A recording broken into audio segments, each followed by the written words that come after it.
guys, it's Friday, and I know I said I wanted to do 30 videos in 30 vlogs in 30 days. I posted Wednesday's video yesterday, but I don't have any footage from yesterday because, well, I'll explain that. So I've been undergoing Spravato treatment for the last 6 months or so. I think it started in October. And before that, I think I'd been severely depressed for quite some time. And actually, this is on the list of things Facebook made me buy. It was on Facebook that there was an ad for the clinic that I have ended up going through. So when I started Spravato, you do 4 weeks of twice a week treatments, and the treatments take 2 hours each. And the first 2 are like ramping up treatments. And then it's been once a week since then. And I want to talk about what the side effects I've experienced are, because when I first started taking Spravato, I really didn't know what side effects other people had experienced, what I should experience.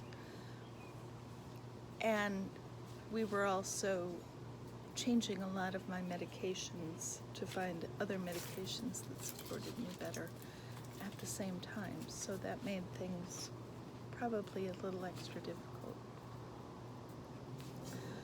So my experience with Spravato now is that I go in and I do my treatments, and I am usually at a commission for the next 48 hours or so. And I don't mean like unable to function out of commission. I just mean like extra emotional, extra tired. It's almost like the dosage, the Spravato dose lasts for another 48 hours past your session, and it continues to relax you. So what I found early on, and it took trial and error for us to figure this out, is that I would be really, really weepy and really emotional for the first couple of days after. The sleepiness used to be much more. I think the best analogy I can use to explain my experience with Spravato is that it felt my depression had turned into this immense glacier that I was frozen inside. And the Spravato each time put like softening and warmth in the center of that glacier. And it didn't hold the whole time, but each time. So where was I? What's the experience like? So it comes in a nasal spray. It's just like, nasal steroids, if you've ever done that, or even, what do you call that, sinus spray stuff? Sinex.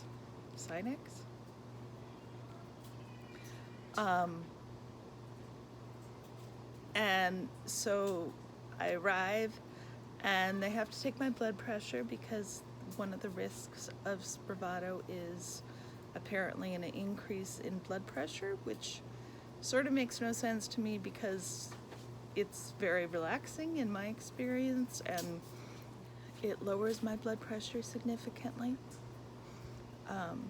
Nonetheless, there's very strict protocols. So I get my blood pressure taken, and then the doctor comes in because the medication has to be administered by a professional. So they give me the container of nasal spray, and you put one spray in each nose, and then they wait 5 minutes and you get the second spray, one spray in each nose, and then it's another 5 minutes for the dosage I get, and I get a third spray, one in each nostril. And it's usually not that you can start feeling it pretty quickly with the first spray, but it's probably 5 or 10 minutes after the third spray where I really start not being able to track and make sense in a coherent fashion. That doesn't mean that I'm out of it. It's sort of like being extra drunk. Except without feeling. I hate being extra drunk. I wouldn't trust that I can function, probably even to stand up, because I've never tried that. But I'm also, sometimes I fall asleep, not always. Yeah, it generally, my experience is that the physical pain in my body from my fibromyalgia recedes, and the anxiety recedes, and there is a quiet, gentle spot in my brain, which I feel like my experience, I can reconcile that internal experience to what I've read in the research papers. That's where I was talking. There's a bunch of research papers out there that talk about how ketamine works as opposed to some of the other hallucinogens that people are looking at now. MDMA is being looked at in depth, and I believe some folks are even looking at LSD. Of course, hallucinogenic mushrooms are now legal in Washington State, and so in Oregon State, and so there's a lot of looking at all those kinds of hallucinogenics in healing PTSD. And so one of the interesting things about ketamine is that they know exactly how it works, and that it works differently than the other hallucinogenics. And I will link the article down below, but my understanding of it is that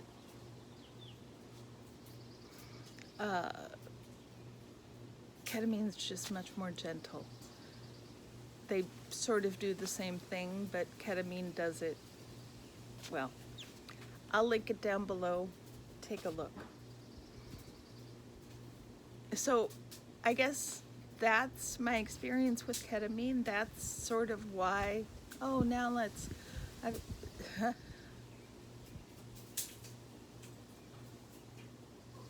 so when I talk about being out of commission for about 48 hours after each treatment, what that means is I'm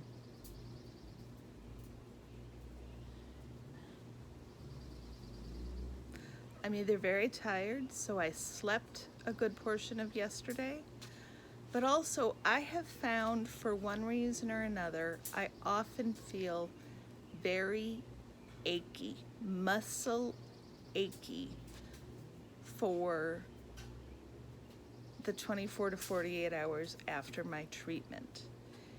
And I know I'm not getting tenser during my treatments to make me feel that achy, so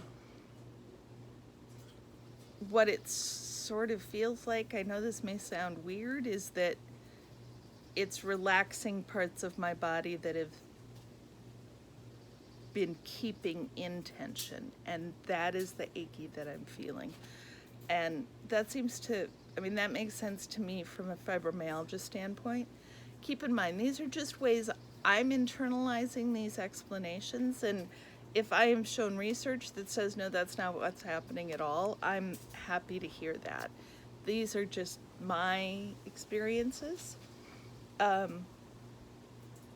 So yesterday, the reason I don't have a video for today from yesterday is because I slept on my neck wrong, and I think all the walking I did Monday and Tuesday might have had an impact on this as well.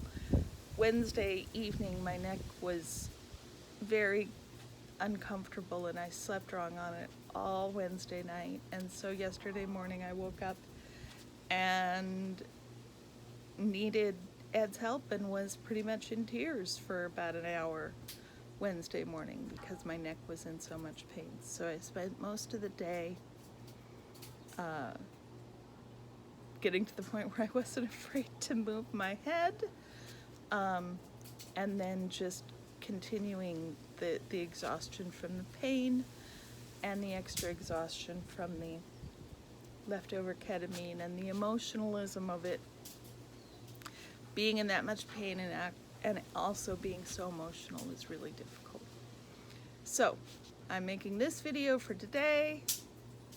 I'm going to edit it up. Hopefully I'll have it up today. Tomorrow I'm hoping to go for a walk around the neighborhood, rather a roll, and take you guys with me.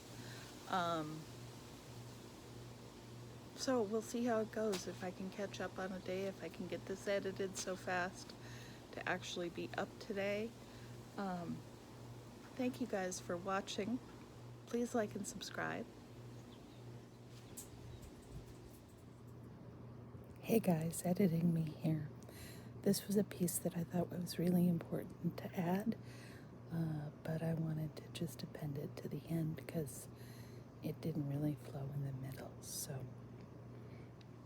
the reason they did this is so that they can make more money off of doing the Spravato, because ketamine is actually really, really inexpensive, and ketamine infusions are a whole nother discussion as to their comparison with Spravato, and I am open to another discussion about the complete inequity in how we do mental health and how these things aren't available to everybody, and the level of privilege that I'm experiencing and even being able to access this treatment. I fully, completely recognize that.